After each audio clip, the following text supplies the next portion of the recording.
All right, and welcome to episode 2 of the JNC Broadcasters podcast. I'm still working on the name, I guess. We'll get that eventually.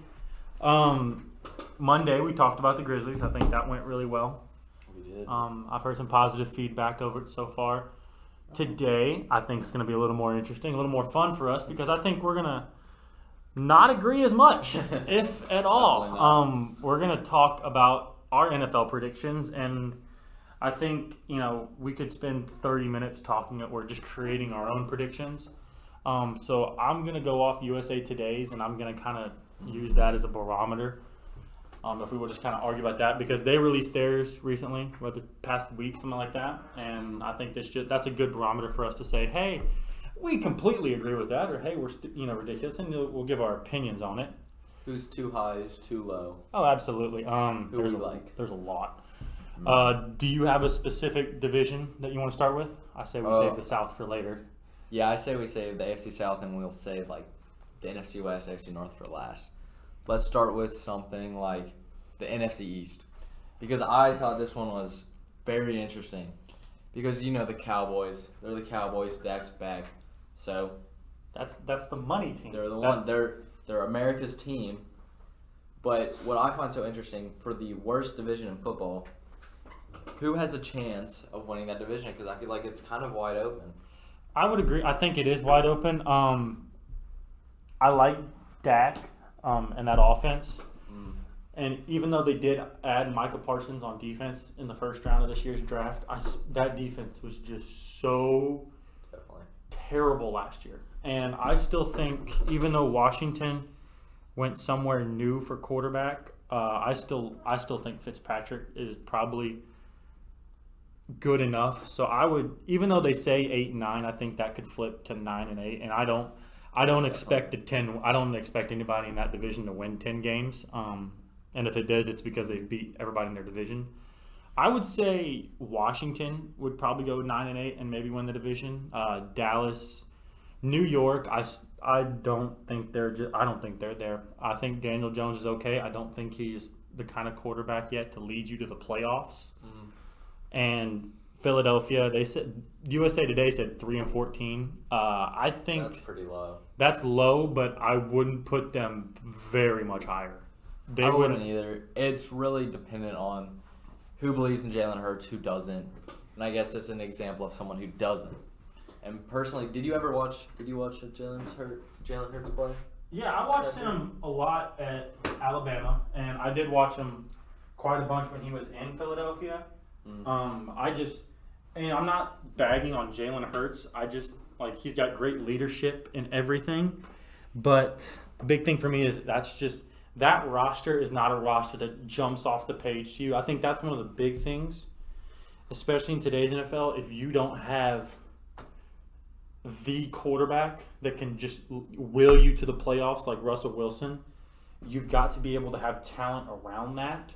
And I don't think that Eagles roster is talented enough to lead them to a division. The Eagles team has been, the past few seasons, one of those teams who tries to hang on to what they had. They won the Super Bowl, and their team slowly declined. And I think they tried to keep adding pieces through free agency to stay relevant. The Chicago Cubs of football. Whereas it's, in my opinion, no shame. They just need to start rebuilding. I've seen a lot of Deshaun Watson rumors to the Eagles. And I think it's a mistake. I think they just need to start over. That's so touchy with the Deshaun Watson thing. Yeah, we can say that for a different time. We've spent a lot of time on the Eagles, but overall, I do want to say, in general, the NFC East, I like Washington. I see them winning the division. I think it's an upset because that defense is seriously good. It is, and I think they've got a really good young core at their skill positions with Antonio Gibson and Scary Terry out there at wideout. And, one of the big things for me is I watched Gibson in college, and I watched him his rookie season. He's versatile to do both running and catching the ball out of the backfield. And I think that's so important in today's NFL. And I think as much as I love Alex Smith and his comeback story, I was so happy that he was in it and all that. They went Fitzpatrick, and I think that's the right move because Fitzpatrick is, for years, he's always been that guy that's, oh, he's the bridge between this guy and the next guy. From Phil, from Tannehill to Tua. I think Fitzpatrick, though, can be, like, especially with last year's Dolphin team, they were winning before they benched him. And I think we can talk about why I think that later when we get to the Dolphins.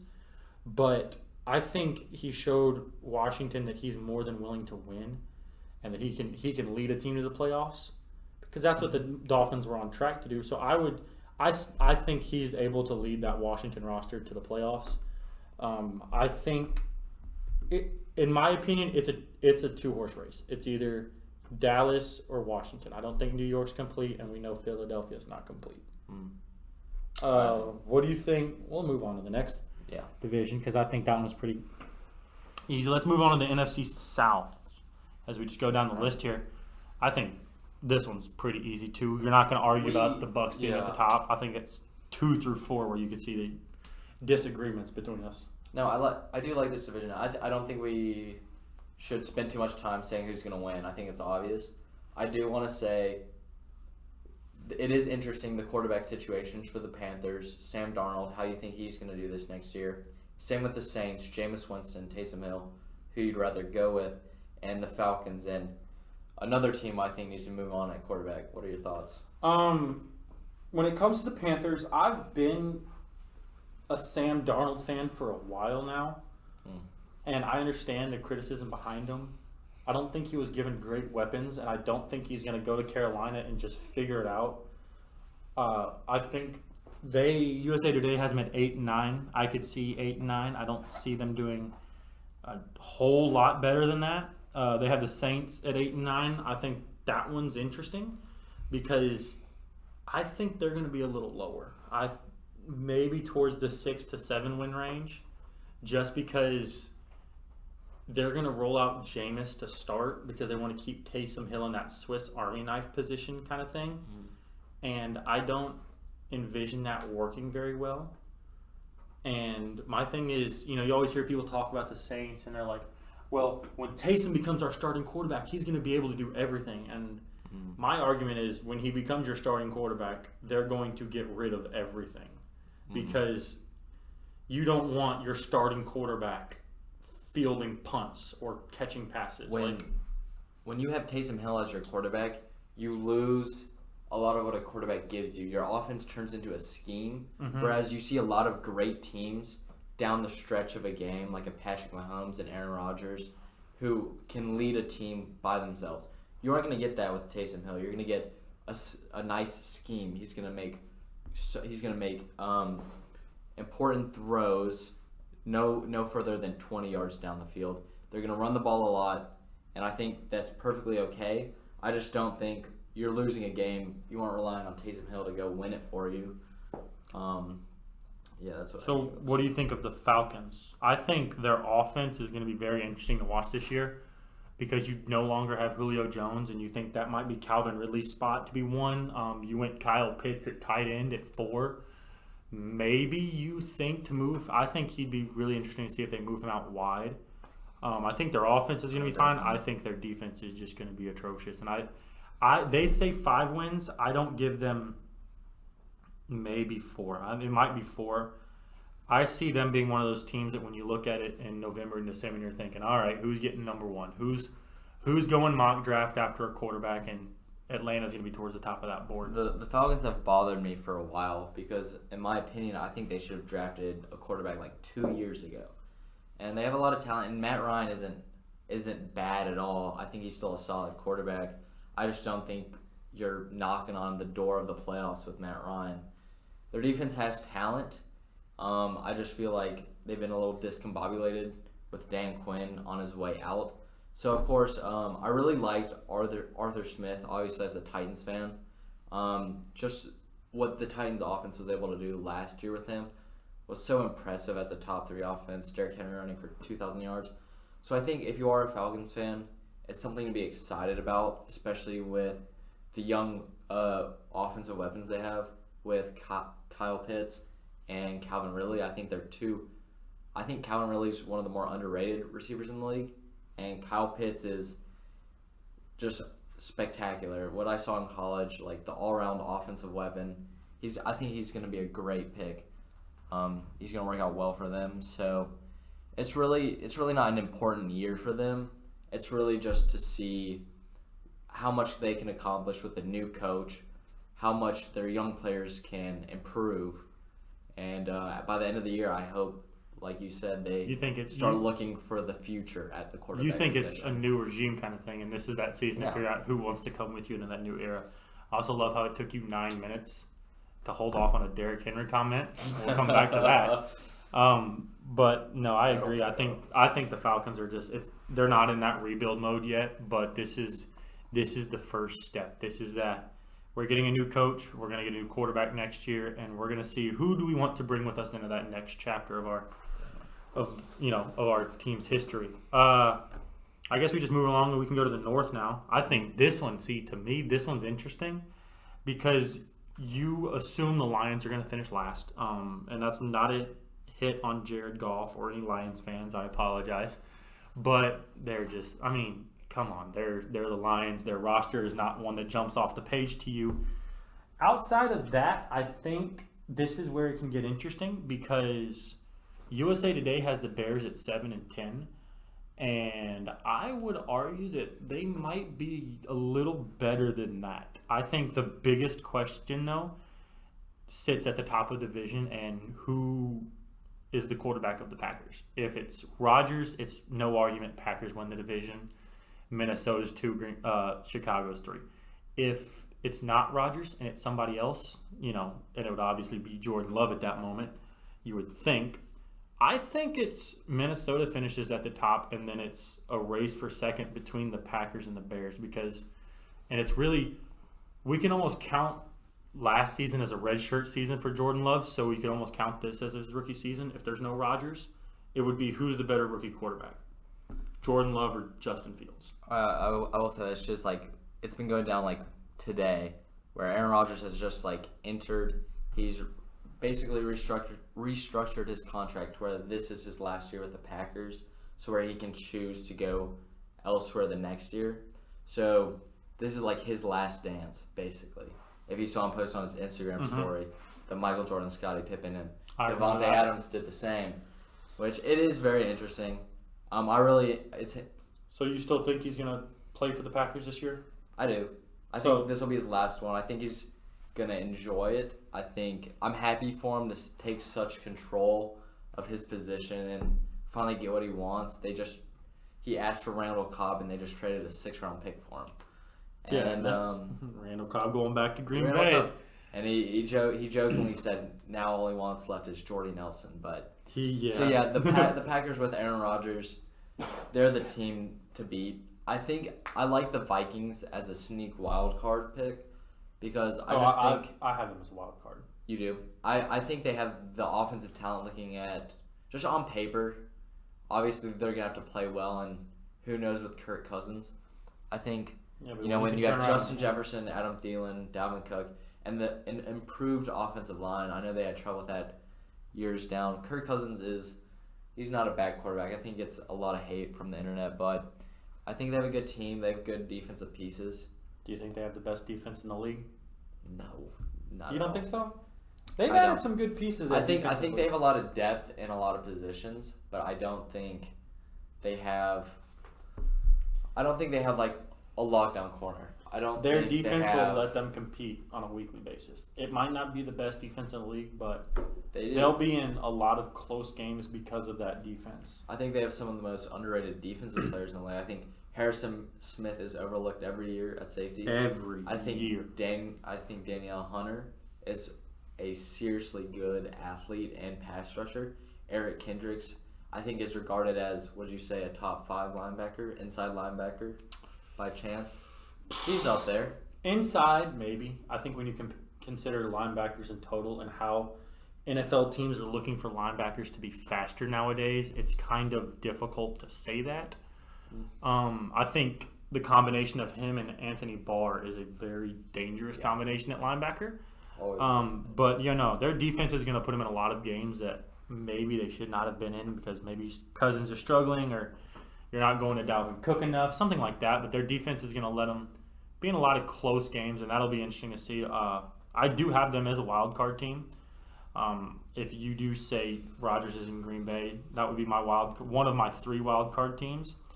And that transitions right into the other 2. We'll go to the NFC West. I say it's probably one of the deepest divisions in football from top to bottom.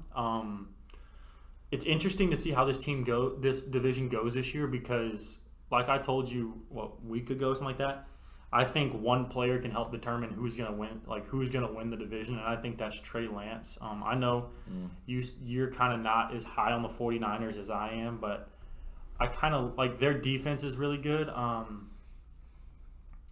think it's going to be the Rams and the Seahawks are going to be 1-2 in the division. Who wins that? I don't know. Maybe who wins the head-to-head between them. And whoever doesn't win is going to be a playoff team, in my opinion. And then the 49ers and the Cardinals are kind of going to float somewhere between that 7 to 9 win range to me. And depending on how well Trey Lance plays, I think determines who makes that 3rd wild card. If he plays well, I think it's the 49ers. And if he doesn't, I think Arizona has the pieces. And I think Kyler is getting better. I don't think he's like this, top 5 quarterback yet, but he's getting better. And I think he's going to have just him having A.J. Green and DeAndre Hopkins. Talent-wise, he has it all. Oh, yeah. He's just got to put the pieces together. Oh, yeah. And his offensive line is still going to not help him very much. I don't think they added very much offensively there. But he's got the athleticism to kind of help with that. So that'll be probably the most interesting division to watch week to week, especially when it comes closer to November to December. But I think we can agree that it's Rams and Seahawks will be 1-2, whatever order you want to say. And then from there, it's who do you like more, the 49ers or the Cardinals. All right, so I'm going to touch on the Niners first. The reason I think the Niners were so good and when they went to that Super Bowl is their culture. When Robert Saleh was with that defense, I feel like there was so much hype around them. It kind of overlooked. I just don't think they had like the most talented defense, but I think when they were playing well, they just were unstoppable. And when I mean unstoppable, they were just clamping offenses left and right. They do have great players, Fred Warner, Jimmy Ward, players like that sort, but they don't have DeForest. You better mention Nick Bosa. Of course. He was out last season, so we'll see him this year. I think they don't have Richard Sherman anymore. Whether he was good or not for them, I think he was good.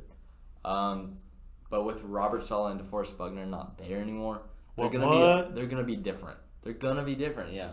We'll talk about the Colts later. So yeah, I do like Shanahan. I think that offense. I think Trey Lance is a perfect fit for that West Coast offense, but that's gonna be pretty to see, man. It'll be good for Niners fans to see Kittle and Bosa back out there. So I think there's a lot to look forward to, but don't be surprised if they don't even make the playoffs. Is Kittle the top tight end in the NFL? It's like arguing Derrick Henry and Christian McCaffrey. I would say Travis Kelce is receiving wise, yeah, but blocking wise, it's Kittle. So Kittle's the best all around. Kelce's the best receiving. Until Kittle can prove to me that he can stay healthy consistently, I'd still think it's Kelce's. Yeah, but Kelce has Mahomes. Kittle's had Jimmy Garoppolo. Kittle had Smith. I mean, not Kittle. Kelce had Smith for a while, so. That's a good player. I mean, I don't know. I just think Travis Kelce is probably still the best tight end in football. It's close. And then, after 1 and 2, it's like, hey, who would you like after that? George Kittle, the people's tight end. God, National Tight End Day. What? Tight End University. God, I love that. Yeah, did you know that? Like, the other day, I was looking at that. Iowa has, 3 or 4, tight ends in the NFL. Like, they've got Kittle. Noah Fant. They've got Noah Fant in Denver, and they have Hawkinson That is in Detroit. Tight end. But no, that's insane. Yeah, they got some dogs. So, yeah, I think the NFC West, that's probably going to be the most interesting division to watch this year. I do want to keep talking on the Rams and Seahawks, though. All right. For sure, because there's so much to touch on the Rams. I want to ask you about Matthew Stafford, because obviously I think the Rams, in terms of defense, top 3, arguably the best, we can touch on that later because we're going to go over some really good defenses in the AFC. But Rams defense already great. They were off on a slow start last year and started picking up towards the end. I think overall they had a good season. And now they have Matthew Stafford, which is no doubt an improvement from Jared Goff. How much better do you think they are with Stafford? I think, what was their record last year? 9-7? It was either 8 or 9-7. I think Stafford can give them one more win, maybe even two. USA Today has them at 10-7, so that would be kind of where I would put them. They were 10-6 last year. They were 10-6. Wow, I was wrong. So maybe they're 10-7, 11-6. I don't think any team in the NFC West is going to get to 12 because I think they're going to beat up on each other a lot. Wins, but I think Stafford is an improvement. I think, and it's not because he's like stronger than Jared Goff. I think they both have really strong arms. I think it's that leadership mentality, and on top of that, a lot of times it's the Matthew Stafford is, we need this, I'm going to do whatever it takes to get that. I mean, let's be honest, Detroit wasn't successful with Matthew Stafford there, but there was some games that you were like, how in the world is Detroit, like when you look at the box score, how in the world did Detroit win that football game? Oh, Matthew Stafford. So I think that's going to help the Rams a little bit, especially with the weapons that they have offensively. I'm interested to see what they do with the running back room because, Cam Akers tore his Achilles. They don't have Malcolm Brown anymore, so it's former Tiger Darrell Henderson in the backfield, which I like Darrell, obviously, because he's a Tiger. But I saw this the other day, and I don't remember where I saw it, but it was like a trade that they give the Colts like a third or a fourth round pick, maybe even lower, I don't remember. And they get Marlon Mack, which I think would be interesting. But no, I think the Rams offense has the weapons for Matthew Stafford to be successful. And I think the defense is fine. That's why I think it's just a matter of 1-2 between them and the Seahawks. The Rams offense scares me because it's more of a scheme offense. It's a Robert Woods, Cooper Kupp. They don't go up and get it receivers. Do you think that's more due to the fact that it was Goff at quarterback? Yes, Goff was a scheme quarterback. You could only limit the offense so much, and they did their best to put the best pieces around him for him to succeed. But Stafford's the kind of guy who's going to take 50-50 balls 40 yards down the sideline. I don't know if you don't get that with Robert Woods or Cooper Kupp. So they need a definite number one there, like a big target. That would be awesome for them to have. We've been talking about the West for a while. Let's move on to the AFC. This one's going to be fun because I think we're going to have a lot of disagreements in the AFC. Let's start with the easy one. Just get that one out the way. AFC West. Chiefs division. Barring like Patrick Mahomes, like completely just missing the season due to some horrific injury, which God, I hope never happens. I enjoy watching him play. I think Chiefs are one in the division. No argument there. I don't think we need to argue about that. Chargers at 2. We've both talked about how much we love Justin Herbert. I was big on Herbert when he got drafted. For my friends that are listening, they knew that I thought the Dolphins should draft Herbert instead of Tua because I thought he was a more complete and just better NFL build. I think watching Herbert last year really made you think like how good he really could be because there's nothing he lacks. He's got the arm. He's extremely smart, majored in biology. He's fast. He's tough. I saw him. He takes huge hits, and he gets some bounces right. It's ridiculous. He's everything you want in a quarterback. And last year, a big fantasy part for me, I had Keenan Allen on my fantasy team. What? And I'm watching those Chargers games like throw the ball to Keenan Allen. Nah, this dude Justin Herbert was throwing touchdowns to Donald Parham. Oh yeah, and that was the other thing too. Never hearing of. Like he was making all these receivers look great. Oh yeah, he was spreading the ball around. That was huge. And I was like, this dude is seriously good. He's turning these practice squad players into these. They'll be giving them great plays. Yeah, and that was the big thing I saw from Herbert watching him was like Keenan Allen. You had 3 big guys in Keenan Allen, Hunter Henry, and Austin Eckler. And you even had Mike Williams. Like those are the guys you think, oh, they're gonna get Keenan's going to get 10 receptions or 10 targets a game. And all of a sudden you look up and Keenan has 5 receptions on 6 targets or something like that. And it's because he was so strong-armed, he's able to spread the ball around the field, and I think that was awesome to see. Their defense was hurt a little bit last year, especially with Derwin James back there at safety, so that'll be interesting to see healthy-wise. I know their offensive line was kind of iffy. They got better there. Corey Lindsley. That's a best center in the NFL. Huge pickup. But no, I think the Chargers, USA Today has them at 11 wins. I could see 11. I don't see them going below 9 wins, but I don't see them getting more than 11. I think 11 is a reach. Yeah. After that, it's the Broncos and Raiders, and they have both of them at 8 and 9. I think the Raiders could be 8 and 9. I don't see the Broncos being 8 and 9. I don't think the Broncos are one of those teams that really need to go out, get you a Deshaun Watson, Aaron Rodgers is available in a year. They're that team where they have, great weapons. They got Jerry Jeudy, Cortland Sutton. They've been building that offensive line, and their defense is seriously good. I think they're a piece away. They can't be yet. Drew Lock is not the answer there. Jeez, We've they seen got that Bridgewater now. at all. And I heard that's going to be a battle in the training camp. Teddy Bridgewater and Drew Lock. So that's not going to turn out well. And I don't know. That defense is kind of older too. They probably need to get younger defensively. That would help. Yeah. I do see the Raiders being better than 8 and 9. Well, maybe not. I think they're 8 and 9. I don't think the Broncos are going to be 8 and 9. Raiders are kind of just a meh team. You would like to see more from Henry Ruggs. I don't think he really showed you that he was worth pick 15 last year. 11. Like 12, 11. I don't think he really showed you that. They've got some interesting pieces to see there. I like Josh Jacobs. I feel strongly about the Raiders. If they didn't, first of all, they dug a massive hole for themselves the day they signed John Gruden to that massive contract. He is the definition of mediocrity. I think he was the biggest mistake he made. He is publicity. I think Mike Mayock is the worst general manager in the league. If he didn't draft Josh Jacobs, he wouldn't have a job right now. You can't name. He took Cleveland Farrell at number 4. Colin. Is it Cleveland? I don't know. It's like Cleveland, yeah. He took Damon Arnett, cornerback, first round. Bust.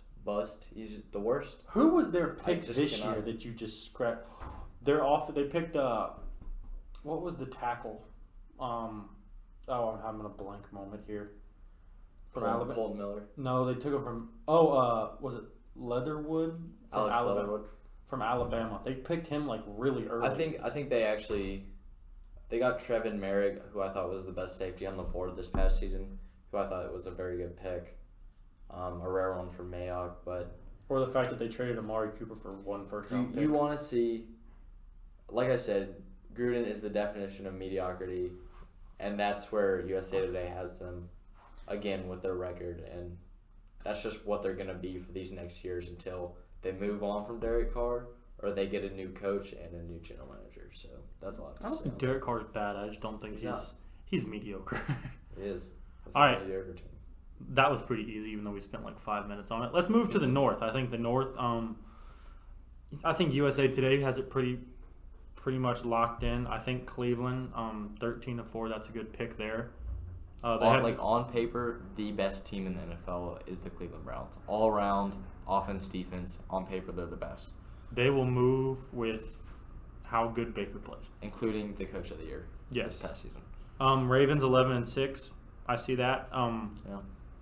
I've always said I'm not a humongous fan of Lamar, and I don't know why. I think your quarterback should be able to throw more. And I keep saying, he's going to regress, and I'm wrong every single time. So that'll be fun to see them do something. I think they're a wild card team. They have the Steelers at 7-10. I think that's reasonable. I think that defense is going to win them some games. I don't think the offense is what it used to be. It's definitely not, especially with is Juju still there, or did he go somewhere else? He is. One year deal. Some short, like 5-6 mil. They need to find a quarterback. They do. One of the teams I think should draft a quarterback on it. I'm not out on the Steelers yet. Their defense is still really good. and they picked up who I thought was the best running back in the NFL draft, which was their biggest position of need outside of quarterback, Najee Harris. Yeah. Later in the first. Mr. Touchdown in Alabama. I think he is a stud. I think outside of the quarterbacks, he is, out of all the skill positions for Offensive Rookie of the Year, he's my pick. I don't think they're fully out. I don't like their wide receivers at all. I think that offense is shaky, and I think Ben Roethlisberger is going to be a different quarterback every other week. So you really never know. I don't think they dropped down to 7 and 10. Well, if you haven't heard, he's been on a seriously good routine, like better than Tom Brady type. And he apparently slimmed down. He's no longer Big Ben. Awesome. He's Slim Ben. Still injury prone. Still injury prone. And then the Bengals at 6 and 11. I'm a fan. I'm a fan of the Bengals. I like the Bengals. I think they need more help offensively on that line. On the line? Oh. So how do you feel about the Jamar Chase pick? Penei Sewell, Jamar Chase. You take Jamar Chase. That's what your quarterback wanted. Yeah, but it don't matter which quarterback wanted if he's on the sideline not playing. Sure. And I get it, Jamar Chase. They went with Chase, didn't they? Mm-hmm. Yeah. Jamar Chase, great pick, good wide receiver. Love to see it. That's one of those things to where you're like, you can't go wrong, but you think there's a better pick. And I think Penei Sewell was the better pick for them. And I understand you love Jamar Chase, but you already have T. Higgins. You already have whatever you want to call it. They have Alden Tate. They had AJ Green. He's gone. They still have John Ross, which that's whatever you want to take with that. They still have Tyler Boyd. They're fine at, like, I think they're okay at skill position. Like, I don't think they needed that big of an upgrade. They needed help offensively. And if it wasn't, like, your quarterback had a torn ACL, like, midway through the season. Big red flag. We should probably help him stand straight up. And you went with wide receiver. So, not a bad pick. I think there was a better one to go with. I think, especially in terms of the draft, wide receivers will always be available. Every single year, there will always be first-round wide receivers. There Even will always day 2 wide receivers. There will be always great day 2 wide receivers. We saw the year before, A.J. Brown, D.K. Metcalf, both. Even Terry McLaurin and Michael Pittman, all day 2 wide receivers. And, I mean, as good as Jamar Chase was, you don't pass up on who I think is most likely to make the Hall of Fame out of that draft class, Penei Sewell. Oh, yeah. I just don't think you pass on that. Or Trevor Lawrence. I do respect like when Joe Burrow says, "Hey, I want so and so." You get it for him. I respect it, but at the end of the day, I think it's gonna be a mistake. But let's not hover on the Bengals for too long. Let's move to the East. We'll save the best for last. I think this one's pretty cut and dry. I think the way the USA Today has them stacked, I think that's right. I don't think the records are right. I do think the Bills are going to win more than 12 games. I don't think the Dolphins are going to win 11 games. I think they're not as great as people think they are. Patriots at 9 and 8. I could see that. I think it really depends on when you decide you're going to go with Mac Jones and not Cam Newton. Jets at 5 and 12. I don't think they win 5 games. I think this division is more interesting than one might think. You have the Jets with Zach Wilson, the number 2 overall quarterback, someone I thought was very good. I like them, but I just don't think they have enough around him.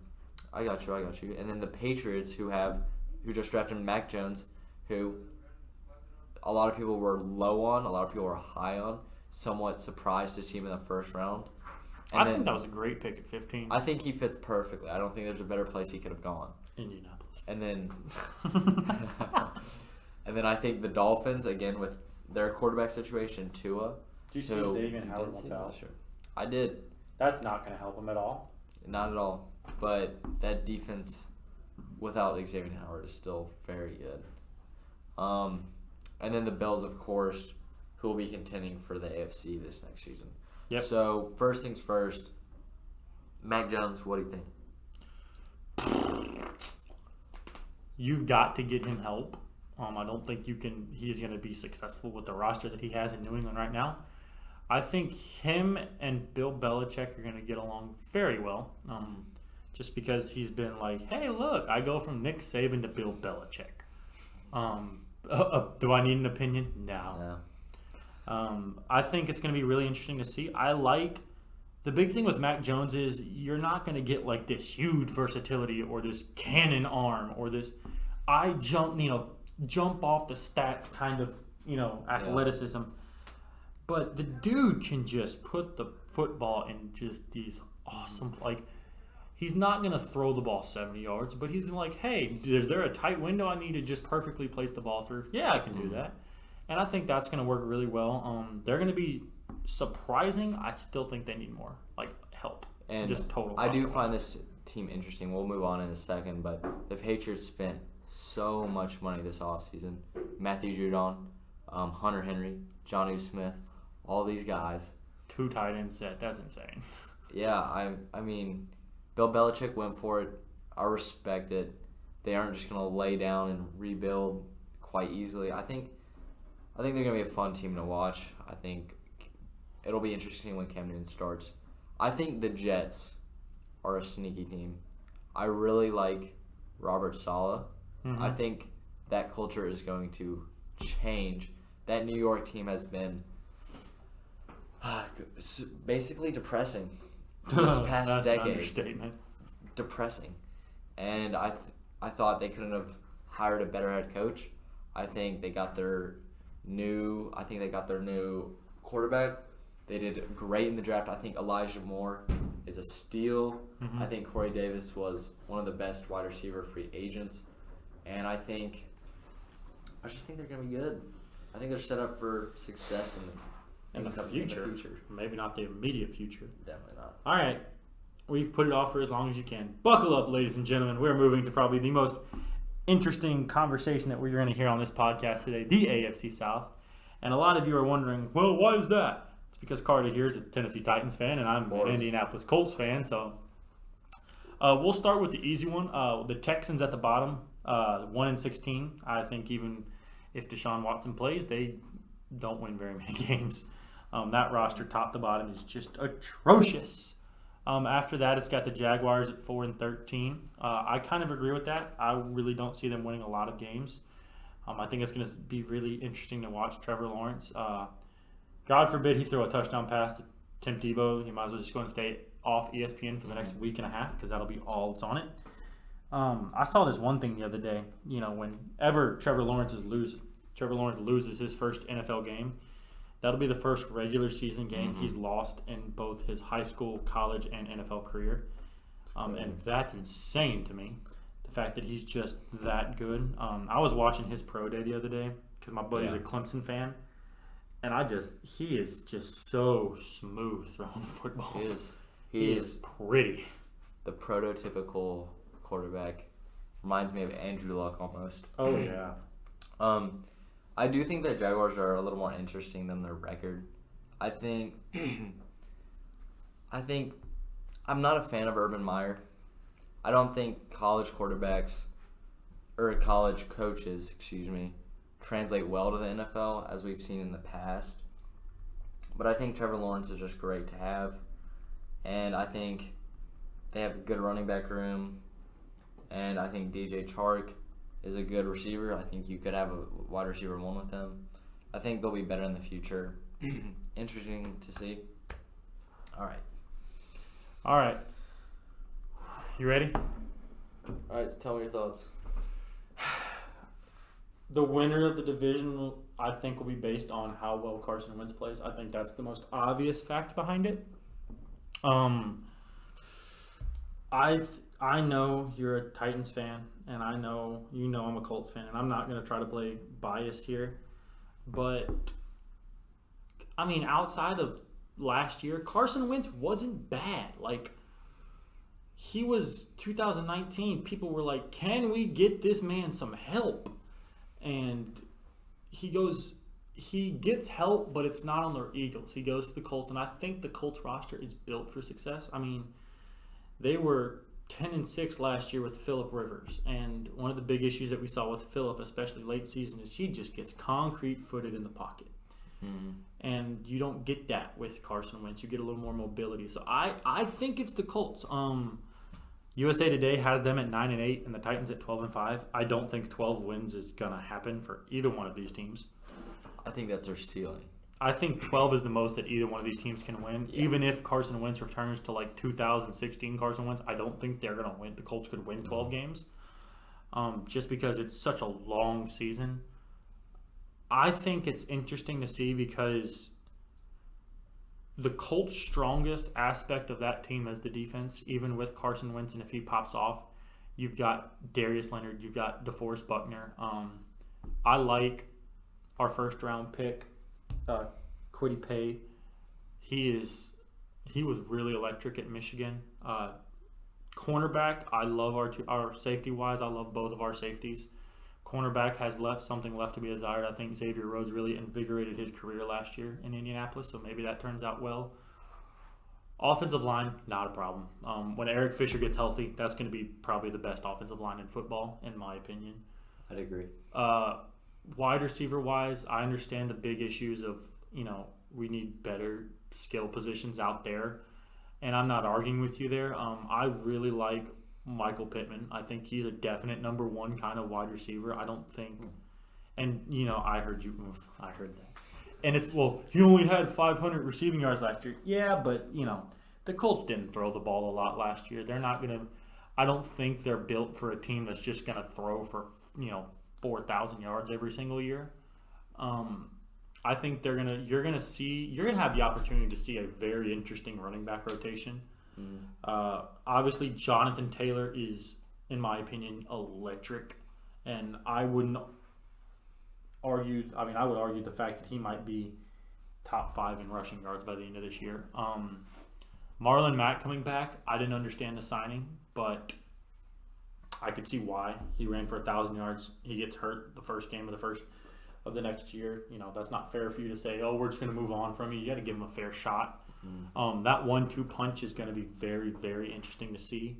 And then you throw in the fact that Nyheim Hines is probably one of the top 5 receiving backs in the league, in my opinion. I would game plan to maybe put him at slot, maybe see what you do out there, and just so he can be on the field, because he's really good at not only running, but he's great at receiving and electric in the return game. Like I said, I think it's Carson Wentz makes a decision.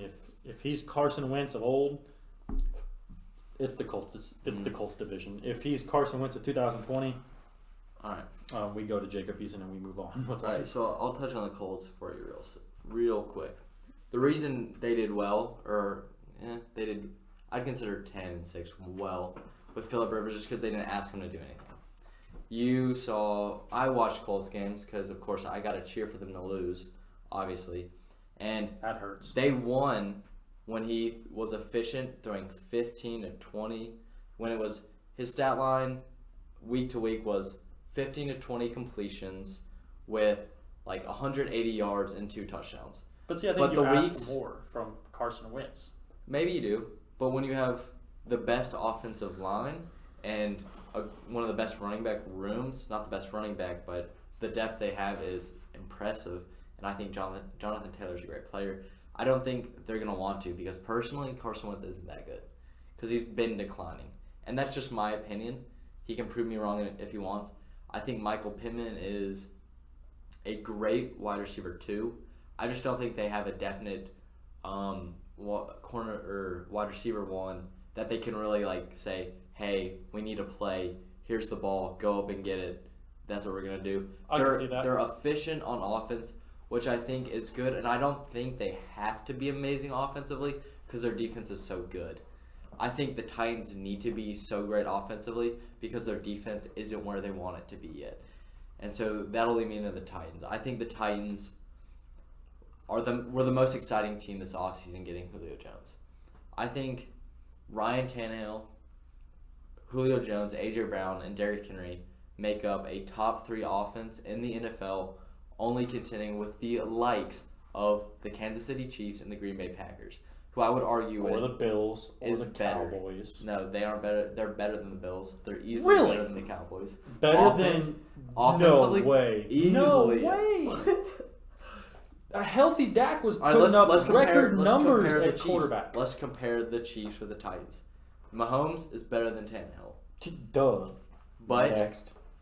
Derrick Henry, best running back in the NFL. Huh. Mr. No. 2K himself led the league in rushing back-to-back seasons. The Chiefs don't have that. No, McCaffrey. The Chiefs I argue just the lost their left tackle and their right tackle. There's no, I could argue Tennessee I'm not- has a good I'm- offense, but they're not better than the Bills or the. Like, They are better than the Bills. The Bills' offense Skill-wise- was crazy, Okay, and then, okay, then tell me the this. Cowboys' offense. The Cowboys' offense was like ridiculous. No. They had to get into shootouts because their defense was terrible. But even then, Dak, Amari Cooper, C.D. Lamb, Michael Gallup, Zeke, Tony Pollard. What's up, Rep Memphis Tigers? And that offensive line. I don't even have. I was making my fantasy big board the other day. I don't even have Ezekiel Elliott in my top 10. Wow. That's why I feel. Hold on, he's- top 10 no. overall or top 10 running backs. What? Running backs. No, I ain't touching him. When Why? he fumbles six times in a season, I'm not touching Yeah. him. That Then he's offense- also turned around and lost There's all this no weight and doubt. gotten so much Their better. offensive line, not good. All injured, Wow. old, not That's good. Dak Prescott. hot. Yeah, take you that can say right you there. can say Dak Prescott's better than Tannehill. That wouldn't upset me. You just said top 3 offense. That's insane. Offensively, I mean, don't argue that Amari Cooper is not better than AJ Brown or Julio. Okay. You think he's better? Who is he better than? He's better than both of them. No, what? Dude, Julio had one off season where he played half the games. Because he was injured. Ooh. And He's he still like put up 30 something years 700. old. Amari Cooper is just. The season before last, he still dropped like 1,400 yards. He's the greatest receiver of this decade. You can't even. Oh my Lord, we'll come back to that. Greatest receiver of this decade. Who's better? A lot of them. No, that's not an answer. Give me This a name. decade, Give me you a could name. go with The only person that is up DeAndre there. Hopkins. No, he's better. Okay. Larry Fitzgerald. But let's see, that was the The back only half of the only acceptable answer for someone who was with him is Antonio Brown. That's the only other, like earlier with the Steelers. I just think Julio did it longer and better, and I think physically, Julio was virtually unstoppable with both. Okay, we're getting off track. We're getting off track. Let's go. Let's bring it back real quick. In terms of the Titans, I think they had a great offseason, and the number one 11,000 or 1,100 yards last year. the year before. No, last year. Who did? Amari Cooper. So Dude, he's been. I mean, look at this. you can't tell me he's more talented than AJ Brown. You can't tell me he's better than Julio. I could argue he's better than AJ Brown.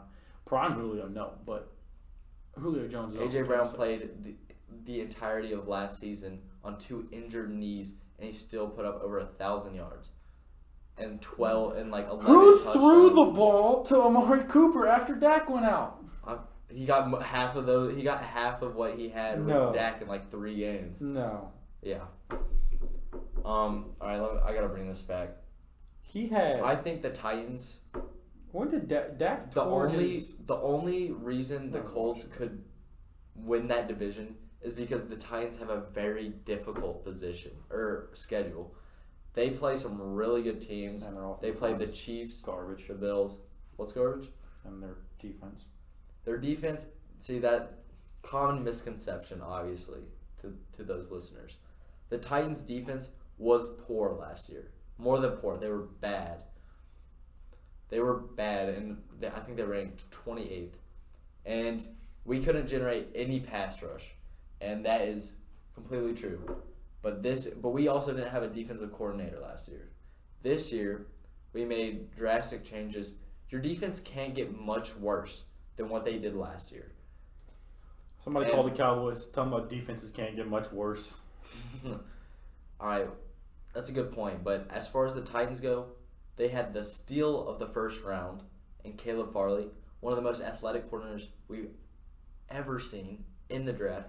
Runs a 4.2 40. Did you see Seriously Dak left good. practice today with tightness in his right throwing arm? That's me interesting. Ryan Tannehill would never. Yeah, because Tannehill has to throw the ball like 18 times a game. Threw for I'm telling you, yards. we're gonna argue about this, and I don't think we're ever gonna find it. So just I agree could to keep disagree. going. Derrick Henry's easily the best running back in the NFL. Behind Christian McCaffrey. No. Yes. In today's just NFL, you have to bothers be me. able to do both. It And just bothers McCaffrey, me how a player can be out for an entire season, and then someone still has the audacity. he wasn't out all season. He was hurt most of the He season. came back and he did jack. Man. Yeah, because How can a man run for the 5th most rushing yards of all time in a season not be considered the best running back? I don't care. You think Christian McCaffrey's number 1 because of all those fantasy points he gets? In No, PPR because leagues? he's Yes, electric that's why on both people- sides of He's both not. the running game and He the gets- passing He game. gets all the production.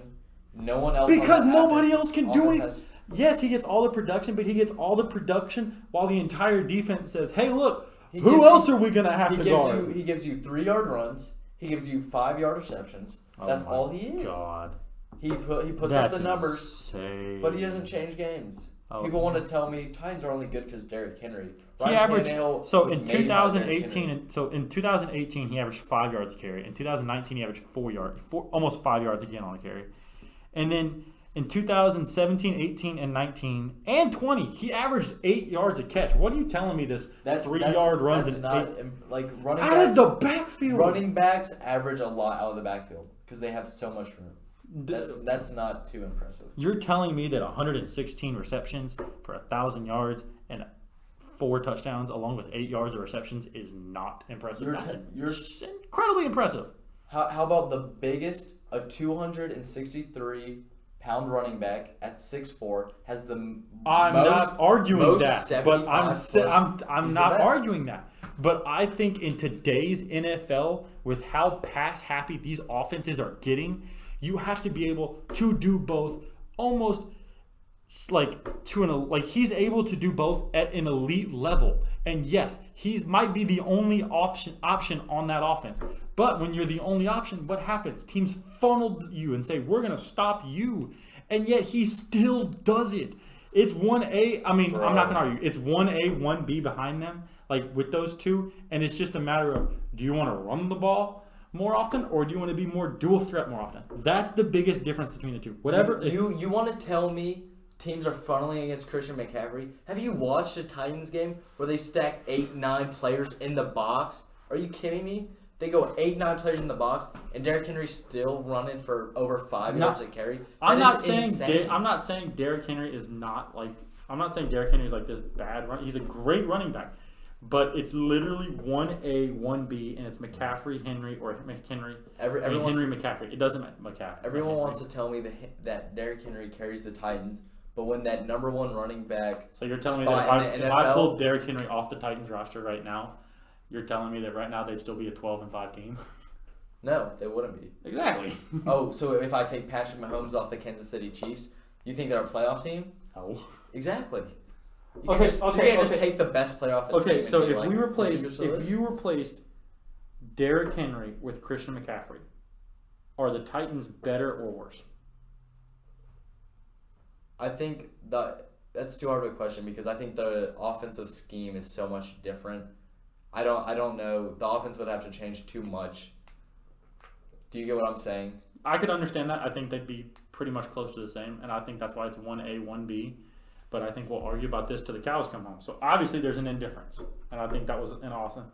And remember, I told you, I was like, let's try to keep that part at 5 minutes. I think we've done this for like 15, 16 minutes now. So I think we should just wrap it up there because I told you we were going to argue. I will say one last thing. The only way the Colts do beat the Titans for the division, the only reasons for that being would be the Titans division is too difficult. Ryan Tannehill tears his ACL. Wow. Or You just lowballed it. I mean, the Last Colts thing just- so that I couldn't argue the Colts are against you. too average. They don't have any. They aren't exciting enough. Wow. But Oh my We'll see. They're still a good goodness. team. Too average. We'll go 1-1. We'll beat each other once. Yeah, that's probably how it'll end up. And it'll probably be who plays at home. Who beats the Jaguars and Texans more? Who Who goes 4-0 against both? yeah, who beats I like both up on the other teams, teams? honestly. I know, and I think it's going to be interesting to see. Maybe the winner of that division makes the playoffs. I think it's too difficult to tell because you don't know what you're getting out of the Patriots or the Dolphins or the Chargers or even the Steelers. Like you figured 4 division winners and then probably the Ravens will be the top 5 seeds, and then after that, that's a toss up between who doesn't win the South, the Bills. I mean, not the Bills. I'm sorry. The Dolphins, the Patriots, and the Chargers. So it'll be interesting to see. This podcast lasted so much longer. I know, and we're almost at an hour. Let's make it 5 more minutes. I just want to make one more point. So going into the playoffs, who do you think? Do you think the Buccaneers repeat? Do you think the Bills or anyone else has a chance to beat the Chiefs for that Super Bowl position? And do you think there's any NFC teams that can challenge the Bucs? It's the Bills to lose. Really? Mm-hmm. What did they do better this offseason to earn that? I just think they're just getting. I think it's one of those things to where they have another offseason just to get better. Josh Allen has shown you every single year that, hey, I'm getting better and I'm getting better every single year. So I think it's the Bills to lose because I think especially they're built to beat the Chiefs. I think that the Chiefs are supposed to be this big top team in the division. I think the inexperience of the Browns in the playoffs is going to really affect them this year, especially if they don't get a home, like when they have to go on the road if they have to. And I think the Bills are built to beat the Chiefs, especially when they can pressure Mahomes without sending 7 guys or 6 guys. They can rush 4, they can rush 5, and they can get after the quarterback really well. Because I think one of the big things that people have always thought about Mahomes is he's such this great passer. He's a great passer, but he's at his best when he's improvising. Yeah. And the play breaks down. When he has to sit back and rush throws and he has to throw against 6 guys, 7 guys, you start to see him be just barely an above average passer. And I think that Bills team is kind of built to be able to rush 5, drop 6, or rush 4, drop 7, and still get after you.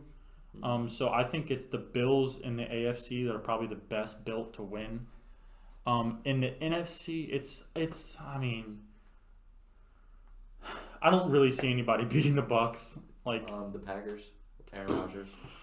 They're going to be great, but they're going to go only as far as Aaron will let them go. I think their defense still has a few major holes they have got to fill, and I don't think that's one of those things to where I think the chemistry of that team is really messed up too. Because I think it's a split locker room of, well, you want to leave us, but at the same time we understand that you've been treated unfairly. So I think they're good enough to make the playoffs. I don't expect them to be this team that can beat the Bucs. And I don't think the Rams might be the biggest challenger to the Bucs in the West and in the NFC. But I still think it's Bucs Bills. That would be, if I had to put money on a Super Bowl prediction today, it would be Bucs Bills. And it's so hard to argue against Tom Brady in one game. If you argue for a season, you go otherwhere. But if I said I need one quarterback to win me one football game, do you really go anywhere else? I think there's only so many teams in the NFL. When I'm looking at who's going to win the Super Bowl, I look at the teams who I believe can beat any team. I think in my Super Bowl circle, the Chiefs, the Packers, the Buccaneers, the Titans, the Browns. I would add the Colts. The Titans have what all these other teams have. They have the explosive offense, and when you have offenses like this, like the Chiefs, they've proved when your defense has a good day, you aren't going to lose. I think one of the other things too is to be able to beat any team in the league, you have to be able to play your game no matter what. And I think that's why you throw the Colts in that conversation, because they won games last year with Phillip Rivers only throwing 15 passes. Right, and that's because no matter what, they're sticking to their guns. I'm going to play my game plan, and I'm going to be if they're successful with doing it, they're going to win. If they're not, they're going to lose. And so I can understand where that's coming from. I think it's going to be an interesting season in general. Definitely. Any final non-argumentative, so let's not try to argue here, thoughts before we wrap up? I'm excited for the season. I think there's still some moves to happen in the offseason that could be groundbreaking, bearing Deshaun Watson. The season should be good. I'll definitely be getting to a Titans game at some point.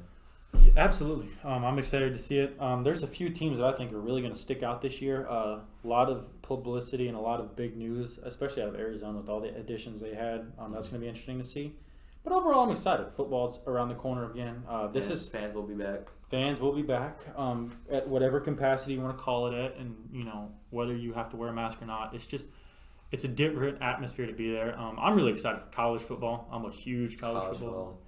That's a whole nother topic, especially when you talk about the SEC. That's about it for today. Friday, we'll have another one. Yeah, we will. We'll do baseball. Sure. Baseball. That's going to be fun because I think that'll be right at the end of the trade deadline, so we can talk about big moves there and how the Cardinals are still mediocre. But other than that, I'm Jerry DiGaetano. I'm Carter Daly. And this is, once again, I think we're calling it, JNC Broadcasting for now. See you guys on Friday.